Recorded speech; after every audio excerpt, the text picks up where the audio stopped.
Building का कोई मकामी है यहाँ पे? नहीं।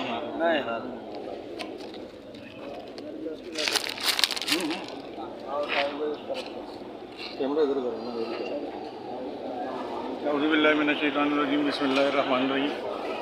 4D sector 4D Sarjani town के अंदर एक इमारत जो है वो अभी नीचे मुनद्दिम हो गई है और कई लोग जो है ना इसके अंदर शदीद ज़ख्मी हालत में निकाले गए हैं, कुछ मुर्दा हालत में निकाले गए हैं और अभी भी बहुत सारे लोग जो है ना इस वक्त अंदर दबे हैं। आपको मैं एक चीज़ दिखाता हूँ, ये बिल्डिंग जो है ये देखें फ्लैट है और इसके अंदर ये आप जाल देखें, ये जाल देखें इसके अंदर, इसके एक अंडरगेज का सरिया डाला हुआ है इन्होंने और इसका गैप देखें, मिट्टी है देखो। अच्छा, इसके अंदर कंक्रीट की पोजीशन ये है, कंक्रीट ना होने के बराबर में हमने हल्के हल्के से तोड़े मारे और वो जड़ के गिरना शुरू हो गए।